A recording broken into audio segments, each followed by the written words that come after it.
Welcome back. Day one of the Doomsday cult mom trial. Jury selection today, and we have the latest from Karen Lair from our great affiliate, KIVI, with the details.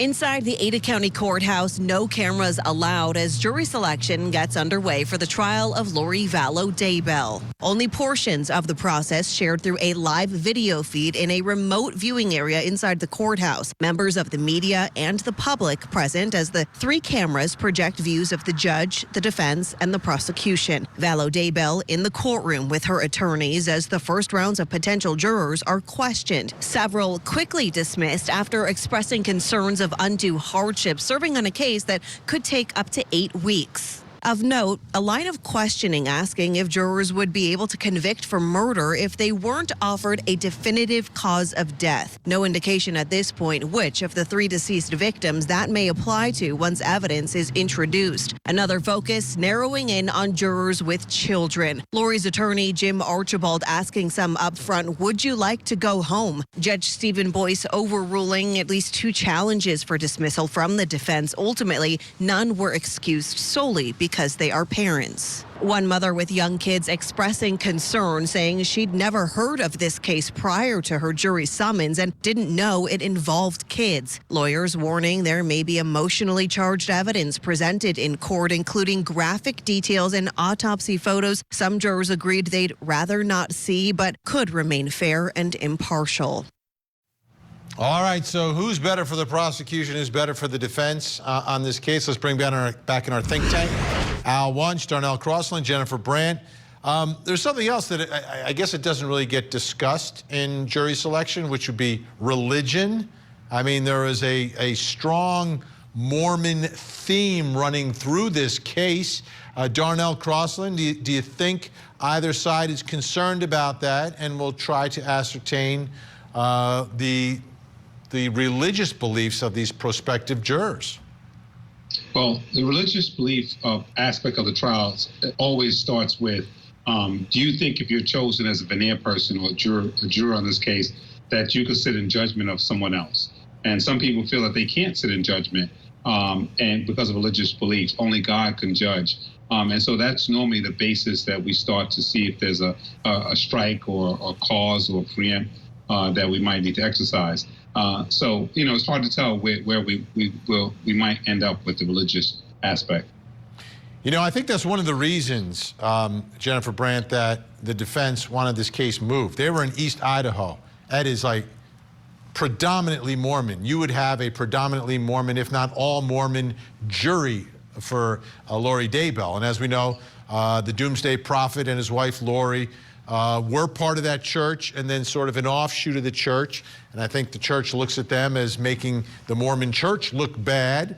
And I think that the defendants perhaps thought that Mormons might hold it against Chad and Lori, the way they practiced their form of Mormonism. Jennifer? I thought she was just looking me down. I thought she was just staring me down, but it was just a frozen feed. Al, you're going to take that question. Go ahead. Yeah, I'll jump in on that. You know, that was a very good move on the defense part, and I think that this whole aspect of Mormonism can be a very, very integral part of the jury selection. And it is something that I think both sides have to keep in mind, because it is such a strong religion. It is such a devout religion. And what they've done and how they have, like, less of a better word, bastardized it, I think could be something that they would hold against them. And that could be something that would come back, you know, and make a juror say, you know, I don't believe a word they're saying. I mean, the fact that she's convinced that the kids are zombies and things along those lines, that's certainly not Mormonism. And that's certainly not something that is in the realm of really any religion, with the extent, you know, maybe some voodoo religion or something along those lines. But you don't see that in, you know, this religion out in that area. And I think the cult aspect, that this could be a form of a cult, and we've called it a doomsday cult, is going to be very serious and has to be in the minds of defense counsel and the prosecution as they're trying to put jurors onto the box. Jennifer Brandt back with us. Go ahead. I didn't want Alan Darnell to take all my time. I had to jump back in here. Darnell cut the cord for you. That's what happened. So keep that in mind. I think it was you, Al. I think it just No, he does that to me all the time.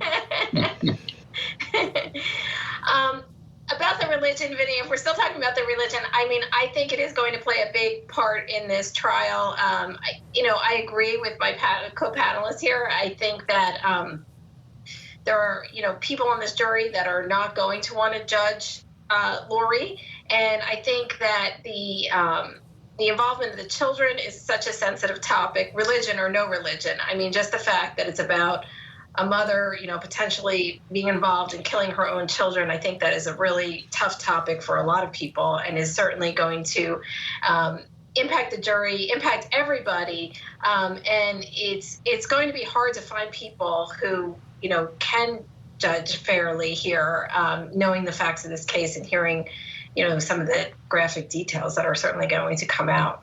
And one thing we do know, Darnell, is that the Mormon church was cognizant of this trial. They knew about this whole thing going on. They didn't like it.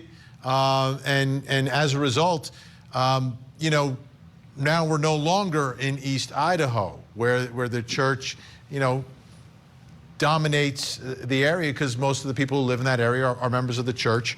And they were very concerned about the way the religion would be portrayed to the public during the course of the testimony, and the testimony about Chad and his prophecies and how they all met, and how ultimately he's excommunicated from the church. He's kicked out. He's booted out of all of it. So how much do you think is fair for both sides to know about the religious practices of the members of this, the prospective members of this jury? I think it's very important for the prosecution and the defense to look into that and question that. The problem that we normally have is that judges are the gatekeepers, and they try to cut you off if you ask them questions that are too political in nature or religious questions. They normally try to cut off. So the funny thing about it is the idea of voir dire. Voir dire means to seek the truth. And so, I often challenge judges by saying, Judge, it's not just what the person says. Anybody could say they can be fair and impartial. When you're trying to seek the truth, you look at their body language. You look if they look away when you ask the question. They look down. Sometimes you have runaway jurors where people answer the questions perfectly, but they just can't wait to get on that jury to take it away.